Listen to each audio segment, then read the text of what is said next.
Deus se revela ao homem? Quando isso ocorre? E em que tom é essa conversa? Depende de pessoa para pessoa? Nós podemos dizer para Deus como devemos ser tratados? Como deve ser o agir dele para a nossa vida? Imagino que você possa passar por perguntas e questionamentos como este. Hoje, no Escola Biblicast, você vai ter o esclarecimento delas. Vamos lá? Olá, seja muito bem-vindo ao Escola Biblicast. Quem vos fala é o professor Roberto Penha. Faço parte da Igreja Evangélica Assembleia de Deus do Estado do Rio Grande do Norte, liderada pelo pastor Martim Alves da Silva. Hoje vamos estudar a penúltima lição do quarto trimestre de 2020 das lições bíblicas adulto da CPAD, que tem como título A Fragilidade Humana e a Soberania Divina. A lição hoje, número 12, tem como título Quando Deus se revela ao homem. E de antemão, já lhe informo que os slides utilizados nesta apresentação, eles vão estar disponíveis. O link consta na descrição do vídeo. Você pode acessar via o site do Escola Biblicast, como você pode acessar pelo canal do Telegram. No canal do Telegram, você não vai ter apenas os slides apresentados. Dúvidas, questionamentos que surgem e aparecem nos comentários aqui do YouTube, eles são respondidos, parte deles, que tem um aspecto geral, neste canal. Além disso, nesta aula trarei diversos suplementos que vão ser muito úteis para a sua aula de Escola Bíblica Dominical. Complementos, materiais extras, falando sobre os animais que são mencionados, essas criaturas que são mencionadas no trecho que vamos estudar no livro de Jó. Biemonte, Leviatã, o que são eles? Eu vou dar aqui resposta de possibilidades. E vou aqui não restringir o seu pensamento, eu vou abrir o seu pensamento quanto ao que pode ser isso, para que você possa ter um conteúdo relevante para a sua aula de Escola Bíblica Dominical e que possa estar preparado para as perguntas que certamente vão surgir da bancada dos seus alunos. E se você é, obviamente, aluno, você já vai chegar na sua aula de Escola Dominical já com um conteúdo aí muito bem embasado. Então, vamos lá? Vamos começar aqui pelos aspectos introdutórios da lição e começando aqui pelo texto áudio que menciona o seguinte: Então o Senhor respondeu a Jó, desde a tempestade. Jó, capítulo 40, versículo 6. A verdade prática diz assim: Mesmo transcendente e distinto de sua criação, Deus se revela ao homem mortal. A leitura diária se encontra nos capítulos 38, 39, 40 e 41 de Jó, que inclusive vão também ser mencionados na leitura bíblica oficial. Como já de costume, partirei aqui já para a análise e os comentários da lição bíblica, certo? Obviamente, vamos fazer menção a algum desses trechos ao longo desta aula. Os objetivos da aula. O objetivo geral, mostrar que Deus se revelou ao homem para mostrar seus propósitos. Então, tem uma finalidade. Objetivo específico, ensinar que Deus se revela aos homens. O segundo, pontuar que a criação expressa a glória de Deus. E, por fim, acentuar que a nossa justiça jamais se sobreporá à divina. No tópico 1, que trata sobre a revelação de um Deus pessoal, já traz uma afirmação muito importante. Ao longo, principalmente do capítulo 38 em diante, vamos perceber que Deus ele se relaciona e se revela a Jó. No versículo 1 do capítulo 38, menciona-se o seguinte: Depois disto, o Senhor respondeu a Jó de um redemoinho. Disto o quê?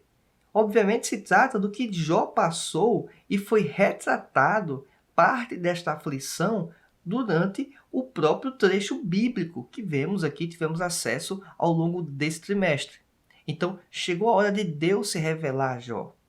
E quem escolhe o momento é o próprio Deus. Jó questionou a Deus, Jó lamentou, Jó buscou a Deus, obviamente, entende-se do texto bíblico desde o início. Contudo, Deus escolheu o momento adequado e correto de se revelar. É Deus que tem a iniciativa. O ser humano pode pedir, o ser humano pode orar, obviamente, mas é Deus que sabe a hora certa de poder se revelar e poder se relacionar com a pessoa. Bem, nesse primeiro suplemento, eu já vou apresentar aqui um pano de fundo que é muito importante para essa lição bíblica, e talvez nem apenas para essa, mas inclusive para algumas outras anteriores. Só que não dá para trazer todo o conteúdo, todos os suplementos, informações úteis de uma só vez, né? Senão as aulas ficariam muito longas, então não é o objetivo, o propósito aqui alongar tantas aulas. Mas vamos lá. quanto à justiça de Deus, há uma certa confusão do nosso comportamento ou a nossa crença em relação ao que é a justiça de Deus. E quando eu falo aqui, hoje falo generalizando, porque a vivência, vamos dizer, o senso comum é muito nessa linha, muito nesse sentido. Você vai perceber o porquê. Nesse primeiro bloco, apresenta-se aqui esses dois itens que estão à parte aqui, né? Lei da justiça e Deus.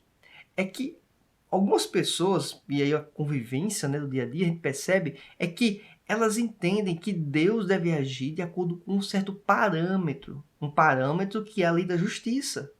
E que Deus é como se estivesse refém desse item, refém desse código. Deus ele não pode mudar este código, Deus não pode fazer de uma forma distinta. E quem determina esse código, muitas das vezes, não é o próprio Deus, é a concepção da pessoa que acha que é certo e acha que é errado. Esse é o problema, tá certo? Então, essa concepção, eu entendo que é uma concepção que errada. Essa visão aqui, ela não contempla o que a Bíblia e as Escrituras apresentam. Eu quero apresentar aqui uma proposta alternativa. Essa proposta alternativa é muito distinta. Olha só, isso aqui foi extraído, inclusive, essa concepção da Bíblia de Estudo e Aplicação Pessoal.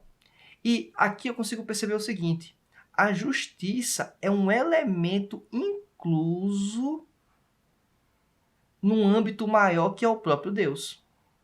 Olha que interessante isso. Então, a justiça é fruto do próprio Deus. E não Deus está restrito à justiça. É o contrário. A justiça está abraçada pelo próprio Deus. Olha que interessante. Os atos de Deus, todos eles são justos. Deus não comete injustiça. Certo? Deus é um Deus amoroso e esse Deus amoroso é um Deus justo.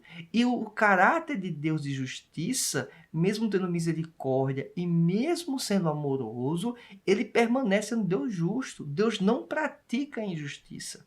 Então, o que nós às vezes entendemos que é problemático é querer separar a justiça de Deus.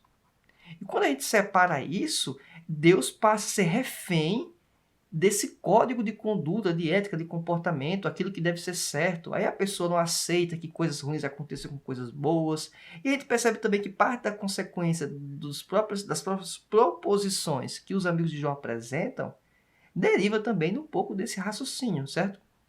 Então, eu quero apresentar aqui essa proposta que diz o seguinte: a justiça faz parte do âmbito de quem é Deus. Certo? Então, é um dos elementos. A justiça é fruto de Deus. Sai de Deus. E os atos de Deus são sempre justos. Então, quero que você fique muito claro isso na sua mente, para que a gente não possa incorrer aí em problemas de interpretação muito equivocados. Então, essa aqui, entendo eu, é a visão correta.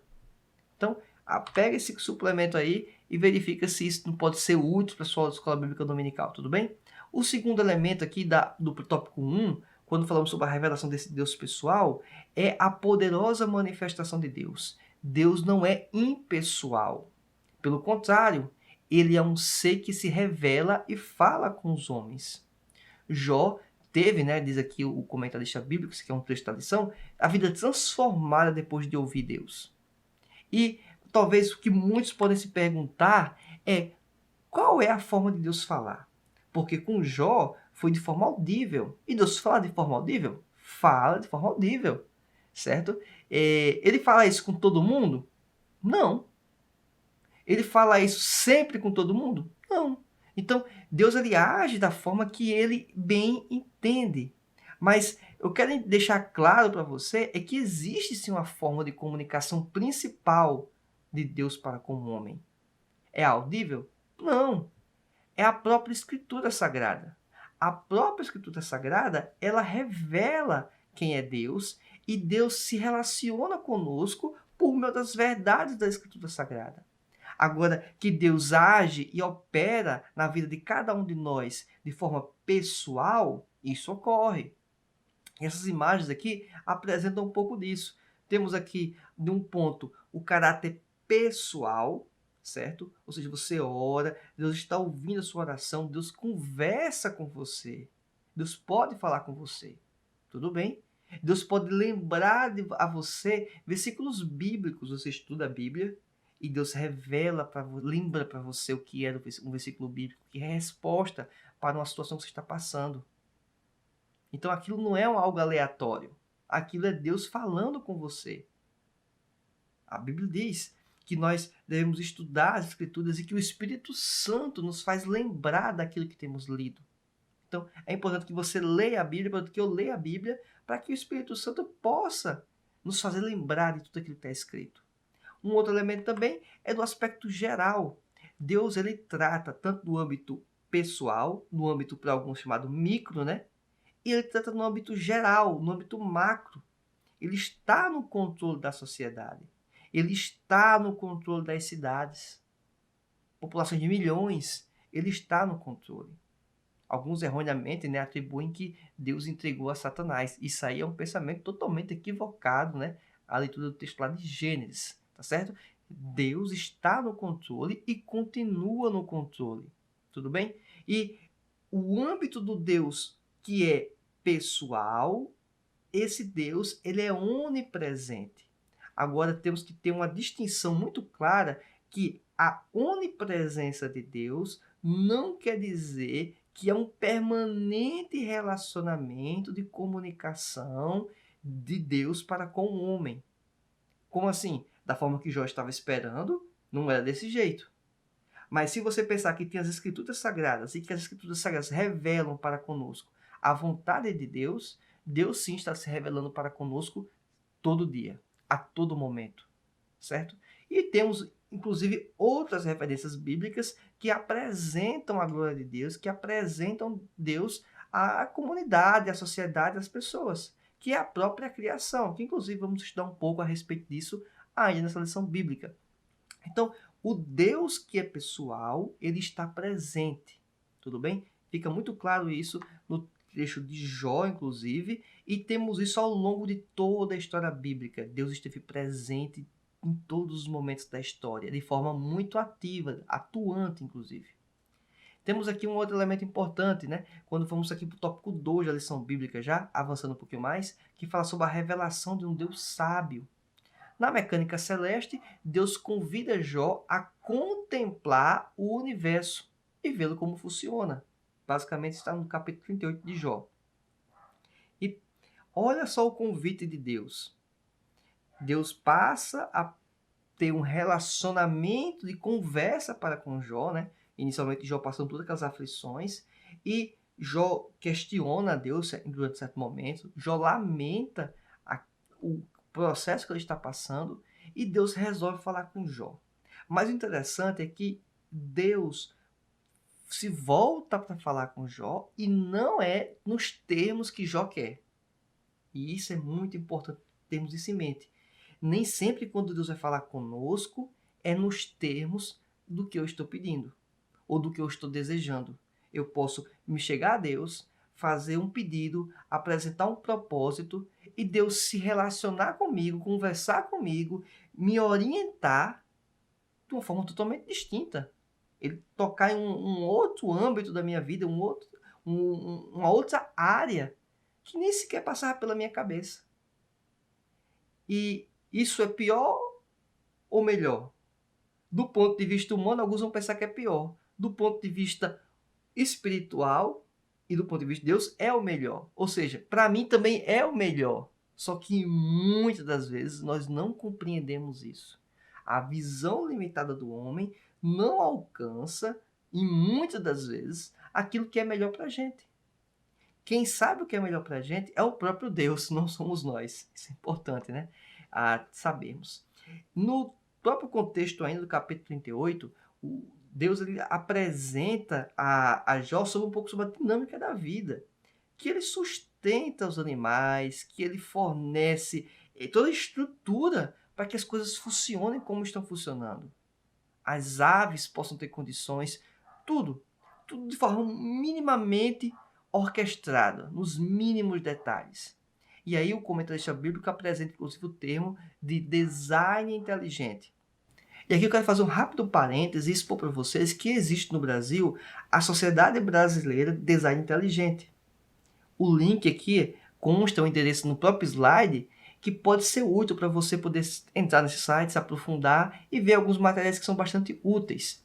É interessante mencionar que você pode se inscrever e fazer parte dessa sociedade. Inclusive, o acesso a você se inscrever e a ser considerado um membro é gratuito, tá certo? Então você vai poder estar se vinculando a essa instituição caso você queira se aprofundar, acompanhar e ter mais informações sobre o que é o design inteligente. E basicamente o que essa teoria do design inteligente menciona, e ela é uma teoria, digamos, relativamente bem recente, é que as coisas que estão postas, as coisas que estão criadas, necessitam de ter uma mente pensante, um criador por trás, um criador inteligente. E aí vai se discutir cientificamente mesmo elementos que apontam para que não tem como as coisas estarem postas como estão pelo mero acaso. E sim, um ator atuante que se relaciona com a criação, que intervém na criação, que criou as leis, que criou esse sistema, que criou essa estrutura, que sustenta tudo isso. Esse é o indicativo que existe um designer por trás, um criador, um construtor, um projetista. E, obviamente, entendemos nós que é o Deus da Bíblia, o Deus bíblico. E a discussão que ocorre no design inteligente não é necessariamente religiosa. Quero deixar isso bem claro para vocês, para não entrar numa perspectiva equivocada. É uma perspectiva científica que leva em conta alguns, obviamente, quando vão fazer as proposições filosóficas, teológicas, a pessoa de Deus. Mas o debate inicial, as discussões, é mostrar as fragilidades de teorias criadas pelo próprio homem para tentar explicar como as coisas são, que são em verdades absolutas, né? Em verdades absolutas. E existe sim um caminho muito mais inteligente que é palpável a você refletir. Então, quero deixar essa informação aqui para você que pode ser bastante útil para você, professor, ou até mesmo indicar principalmente para aqueles jovens de sua congregação que ficam aí tendo aqueles embates de fé, ciência, esse tipo de coisa, certo?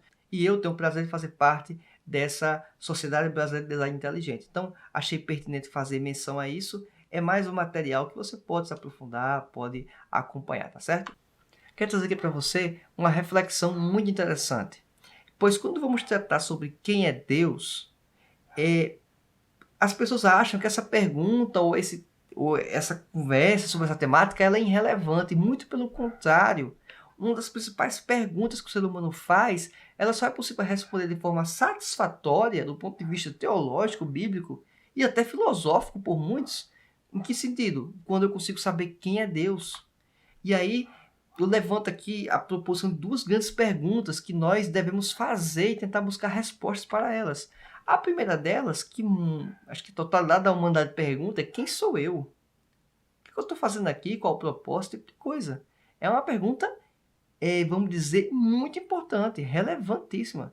Mas só que eu só consigo responder ela de forma plena ou próximo do que seria isso, né, na verdade, é se eu entender quem é Deus. Eu primeiro tenho que entender quem é Deus para que eu possa saber quem eu sou. Não tem como me identificar, como me entender como pessoa, se eu não consigo entender quem é o meu Criador, quem é o Senhor de todas as coisas, quem está no controle, o grande designer, o projetista do universo. Então, é importante eu entender isso. Primeiro saber quem é Deus, para que eu possa depois entender quem sou eu. Já no tópico 3 da lição, temos a revelação do Deus poderoso e justo. E no subtópico 1, fala sobre o Biemonte e o Leviatã. Basicamente, o Leviatã no capítulo 41 e o Biemonte que eu vou mencionar agora no capítulo 40. Existe um relato desses dois seres nesse trecho bíblico e que, para alguns, isso é um ponto de discussão.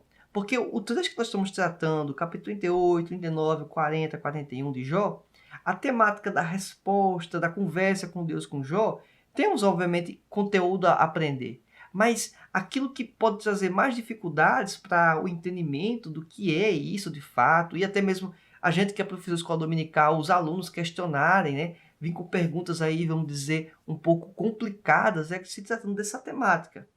Quem é o Biemonte? Ou o que é o Biemonte? E aí eu quero trazer aqui um trecho da descrição do Biemonte. Não é toda a descrição, certo? É apenas um trecho. Por que eu estou trazendo esse trecho aqui de Jó, capítulo 40, do versículo 15 ao 19?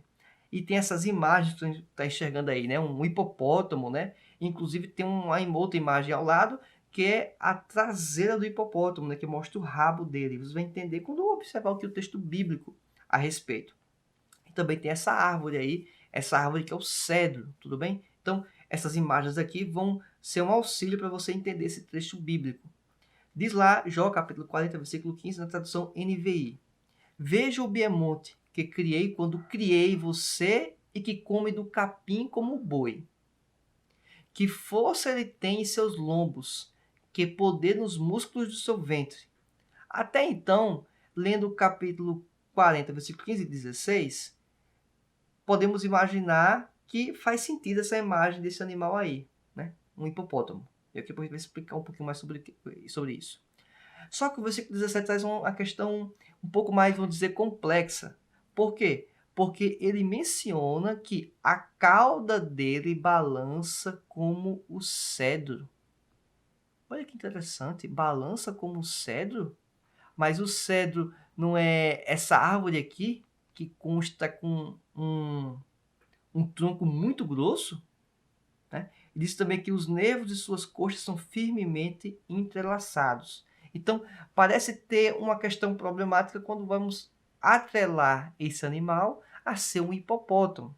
Tudo bem? Versículo 18. Seus ossos são canos de bronze e seus membros são varas de ferro. Ele ocupa o primeiro lugar entre as obras de Deus. No entanto, o seu Criador pode chegar a ele com a sua espada. Olha que interessante, né? Ainda é dito que o Biemonte, ele ocupa o primeiro lugar entre as obras de Deus. E aí vem a questão, o que é o Biemonte? Estou trazendo aqui 3 respostas possíveis, ou as 3 principais respostas. Inclusive, trago as referências bibliográficas, os materiais que apontam os argumentos sobre isso. Caso você queira se aprofundar, você talvez possa ter essa obra já na sua casa, ou venha a pesquisar, a adquirir, pegar emprestado, para que você possa se aprofundar um pouco sobre esses elementos, certo? Ao final dessa apresentação, nos slides, vai constar aí a íntegra, né? O autor, o tom do livro, a editora, tudo direitinho, período, para que você possa fazer aí talvez uma pesquisa a respeito desses materiais. Mas qual é a primeira resposta? A resposta mais comum é a imagem lá do hipopótamo que eu apresentei. É uma interpretação, segundo o comentário histórico-cultural da editora Vida Nova, é algo que passou a ser, digamos, uma interpretação comum a partir do século XVII.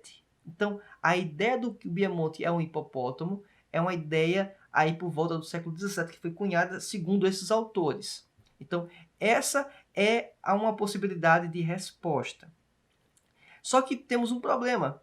O versículo 17 fala sobre a cauda, o rabo do hipopótamo, né? Ou desse biemonte, e não casa com a descrição de fato o que é um hipopótamo. Então isso pode ser um problema. Então, por isso que alguns apresentam as alternativas 2 e 3 como possibilidades de respostas que não vai criar atrito com essa descrição apresentada no capítulo 40, certo? A primeira delas é que não se fala do hipopótamo, se fala do animal que já nem existe mais, um animal extinto. Ou algum animal que é difícil de encontrar, mas que ainda existe na África, mas só que em condições bem remotas para poder encontrar. Ou até mesmo, na verdade, está falando de um dinossauro. O que nós chamamos hoje de dinossauro, aquilo que está se referindo lá do Biemonte seria um dinossauro. Quem apresenta essa linha de pensamento é o William MacDonald, certo? No seu comentário bíblico do Antigo e Novo Testamento. Também tem a referência para você. Então, perceba que eu tenho fontes bastante confiáveis que já apresentam respostas distintas. O próprio comentário também bíblico, histórico-cultural da editora Vida Nova apresenta aqui uma terceira alternativa. É que, na verdade, o Biemonte é um ser místico e sobrenatural. Basicamente, essa interpretação se deu no período intertestamentário, ou seja, o intervalo entre o Antigo e Novo Testamento. Contudo, essa interpretação, segundo os próprios autores, ela está ligada a uma interpretação também, uma leitura de figuras mitológicas que são muito comuns em outras sociedades, outras culturas próximas. Então, não quer dizer necessariamente que é isso, mas pode ser uma possibilidade. Agora, vamos fazer aqui uma pequena análise, né? E o MacDonald, o William MacDonald, faz um comentário bem interessante nesse sentido. Ele, no capítulo 40, Jó é chamado a verificar, a ver esse animal. Então, não faz muito sentido encarar ele como uma figura mitológica, um ser natural. Estou falando primeiramente do Biemonte, já vamos chegar no Leviatã também, nessa discussão. Então, não faz muito sentido considerar ele como um ser mitológico. E eu realmente me alinho muito com essa ideia. Então, essa alternativa de ser mitológico, ele existia com esse nome nas culturas, mas que o relato que é apresentado aqui, tudo indica que não é, certo? É essa a minha percepção. Só que perceba que temos fontes muito boas, matérias de alta qualidade, que dão respostas distintas. Então, tome um pouco de cuidado quando você for expor o que diz a lição bíblica e não pensar que aquilo é de fato um ponto pacífico, e isso pode ser um problema, certo? Ali é a visão do comentarista da lição bíblica, certo? Que pode estar totalmente correta, como pode estar equivocada. Não tem como cravar essa informação assim de forma precisa. Perceba que comentários muito respeitados estão aí tendo choques, certo? Então, eu sou muito mais alinhado com a perspectiva da descrição 2 ou até mesmo a 1, a do próprio hipopótamo mesmo, certo? Mas por que poderia ser aceitável do número 1? É porque pode estar sendo utilizada aqui uma linguagem o quê? Poética, um exagero para que possa talvez captar, né, ou alcançar a quem vai estar lendo aquele material posteriormente.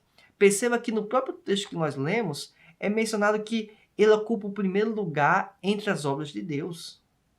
Isso é assim, é um exagero extremo, né? Pensa em uma criança indo para um zoológico e ela está animada para ver hipopótamo, né? Eu acho que não é bem assim, né? Acho que ela tem alguns animais aí na frente, na fila, para poder enxergar, né? Para poder querer visualizar. Então, perceba que existe um exagero aí por parte do escritor ao mencionar este animal, certo? Então, alinho muito mais com o item 1 ou 2 do que o terceiro, mas é para mostrar que tem sim pessoas com gabarito que acreditam na terceira alternativa. Quando a gente vai falar aí sobre o Leviatã, que é o segundo animal, que se encontra no capítulo 41 de Jó, e eu vou trazer também apenas um trecho, um dos trechos, e vou trazer outro trecho que é problemático, porque o Leviatã é entendido como um crocodilo. Então, tem essa imagem aí para fazer menção, né? Então, seria um crocodilo. Essa é uma interpretação, vamos dizer, mais comum. Até inclusive as traduções de algumas bíblias trazem como um crocodilo, não tem o termo Leviatã. Contudo, em Jó capítulo 41, versículo 18 ao 21, temos o seguinte trecho escrito: Seu forte sopro atira lampejos de luz, seus olhos são como os raios da alvorada, tições saem da sua boca, fagulhas de fogo estalam, das suas narinas sai fumaça como uma panela fervente sobre fogueira de juncos. Seu sopro faz o carvão pegar fogo e da sua boca saltam chamas. Talvez quem assistia aí alguns desenhos animados, né? Talvez na minha faixa etária, era comum alguns aí, existia o dragão, né? Da forma que tá lendo aqui, parece que é um dragão, né? Daqueles desenhos animados, né? Cuspindo fogo e tal, e saindo fumaça das narinas. E isso não casa com a descrição ou com o pensamento do que seria um crocodilo. Mas vamos ver o que os estudiosos, o pessoal que tenta analisar aqui o texto bíblico com a necessidade e a seriedade necessária, né, apresentam. Primeiro, o argumento aqui que é um crocodilo, né? O Norman Geisler, ele traz isso, como também o William MacDonald. Em que sentido? É que o texto bíblico, ele está falando de fato de um crocodilo. Só que ele usa de uma figura de hipérbole, ele dá exageros à descrição, porque era algo comum dentro da linguagem do livro escrito de Jó. E lembrando, o livro de Jó é um livro que tem história? É, mas é um livro poético. Então, isso, inclusive dentro dessa linguagem poética, é possível imaginar que está ocorrendo um elemento como esse exagero, essa hipérbole. Tudo bem? A segunda afirmação, ou o segundo pensamento que poderia ser o Leviatã, e que também é acompanhado por muitos teólogos, é que ele, na verdade, é um monstro marinho, certo? Então, ele não é um crocodilo, é uma espécie de monstro. e que esse animal, essa fera, ela é uma espécie de cobra, né? Uma serpente com inúmeras cabeças. Quem apresenta também isso é dentro do comentário histórico-cultural da Bíblia, da Editora Vida Nova, certo? Desses autores aqui mencionados. A terceira afirmativa é que é uma criatura sobrenatural, algo místico, algo equivalente, vamos dizer, ao que falamos agora há pouco sobre o Behemoth. E também esses autores trazem isso. E é a figura do Leviatã, esse termo cunhado, muito utilizado em outras culturas, certo? Então, seria esse, talvez, para alguns, uma possibilidade, que ele está se referindo ao Leviatã, mas para que dá uma conotação de exagero. Então, pensa assim rapidamente comigo. Eu tenho certa força física, mas digamos que eu quero falar com meu filho, que tem bem menos força do que eu, e como aquele de pai, né? Diz, eu sou como um super-homem. Então, perceba, eu tenho força como super-homem. É um exagero, porque para ele levantar uma cadeira pode ser que é impossível, mas para mim levantar uma cadeira é fácil. Então, quando eu digo, olha, eu tenho força como super-homem, é para criar na cabeça do lado do meu filho, por exemplo, que eu sou forte. Só que eu uso uma linguagem exagerando um elemento. Eu sou forte como super-homem? Não.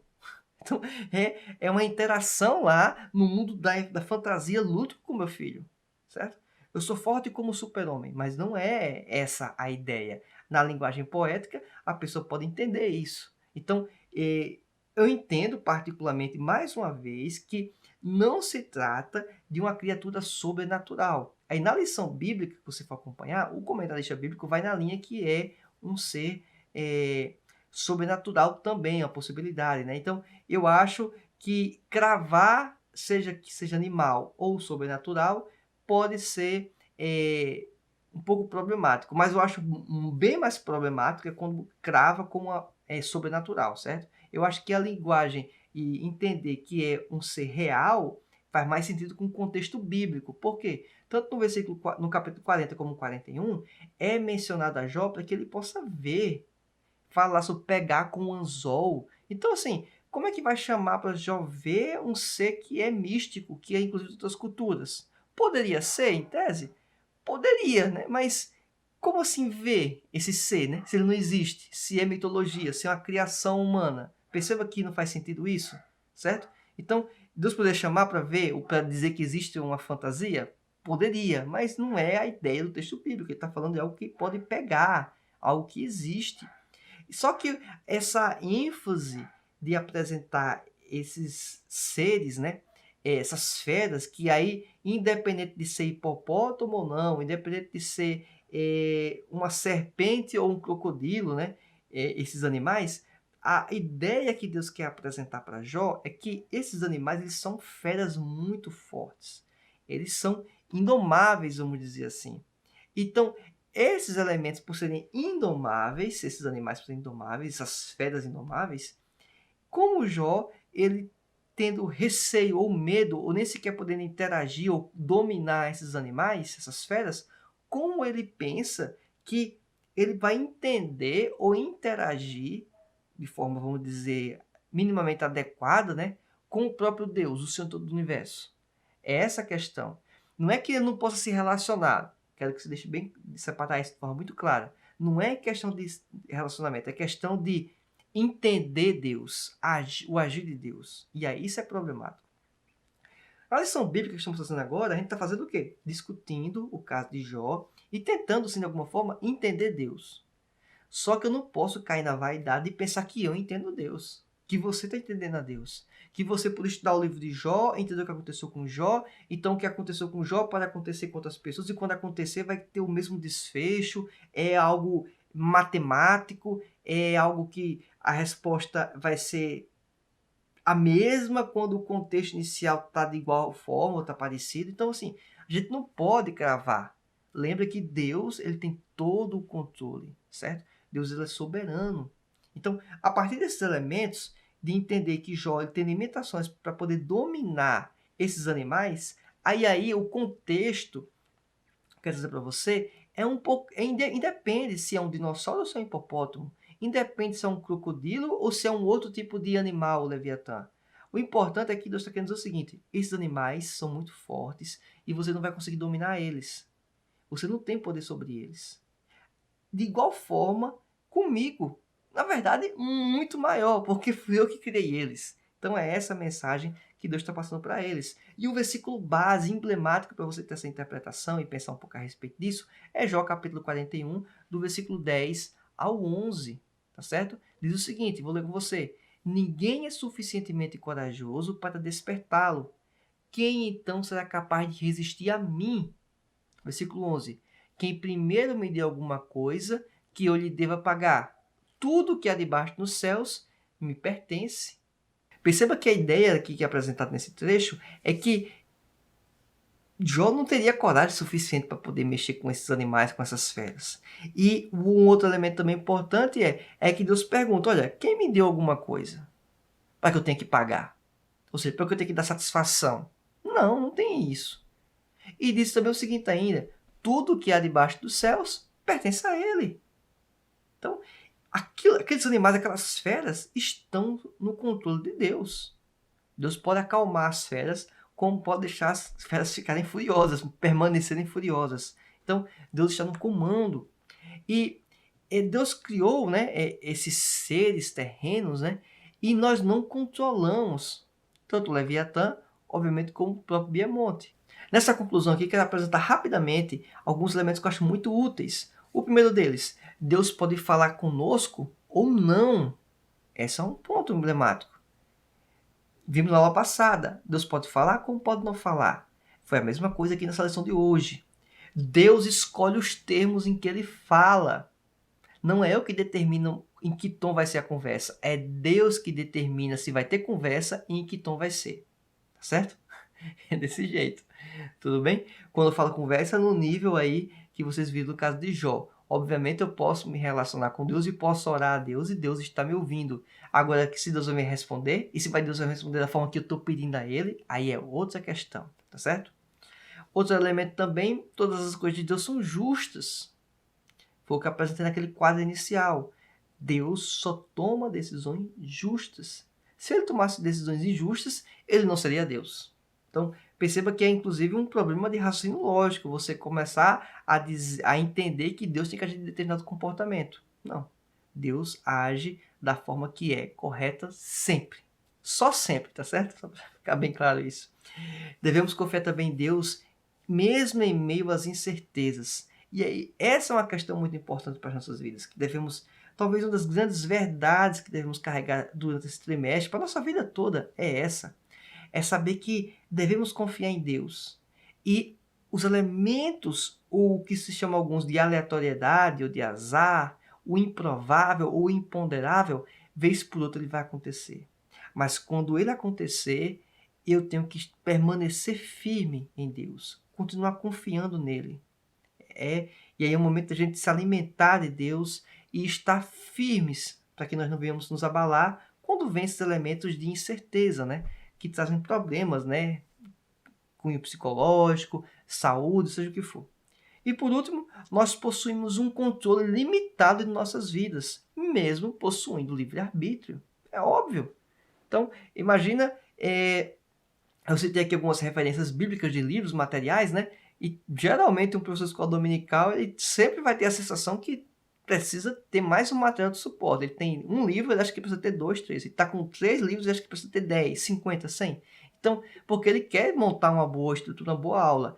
Ele tem vontade, ele tem o livre-arbítrio, ele pode optar por fazer essa escolha? Pode. Mas ele tem fatores limitantes. Eu posso comprar? Posso. Mas para comprar eu preciso ter dinheiro. Aí para poder ter dinheiro eu preciso trabalhar. Aí eu estou com trabalho, eu estou com dinheiro sobrando. Perceba que aí assim, tem uma série de fatores que vão influenciar. Não depende só de mim. Não depende, eu quero fazer uma viagem. Eu posso fazer viagem? Posso. Mas sou casado, eu tenho que conversar com a minha esposa. E se minha esposa aqui não quer viajar? Então, perceba, eu tenho livre-arbítrio? Tenho. Eu tenho controle sobre todas as coisas? Não, é limitado. Então, aquilo que nós pensamos que estamos no controle, devemos pensar muito a respeito, se de fato nós estamos no controle. Ou se, na verdade, estamos escolhendo aí alternativas ou opções que podem não ser, obviamente, as melhores possíveis, mas é o que está ao nosso alcance. Tá certo? Por último, aqui eu trago as referências utilizadas nessa apresentação. Creio que elas vão ser bastante úteis. Bem, imagino que essa aula foi muito boa para você. Então, se inscreva no canal e ative a opção de todas as notificações para que você possa receber a notificação, um comunicado, toda vez que um material como este for publicado. Imagino que eu vou trazer aqui suplementos, materiais que vão ser muito úteis para a sua caminhada cristã. Inclusive, se você tiver interesse em receber esses materiais, esse slide que eu utilizei nessa apresentação, ele está disponível no link na descrição do vídeo. Pode ser via site, como pode ser via o canal do Telegram. Lá eu posto materiais também adicionais, um áudio, uma resposta, um conteúdo extra, uma explicação de algum elemento que talvez possa criar dúvidas aqui, gerar dúvidas, eu explico lá. Então, assim, é um material muito interessante que pode estar disponível para você. E já quero fazer o convite para você. Acompanhe este canal, porque no próximo trimestre vamos falar sobre o verdadeiro pentecostalismo. Já tenho preparado materiais que vão ser muito interessantes para a sua aula de escola dominical. Inclusive, já temos 2 vídeos que são vídeos introdutórios sobre a temática. Um deles fala sobre as 13 lições bíblicas, certo? Lá você vai poder acompanhar cada uma das lições bíblicas com um panorama geral.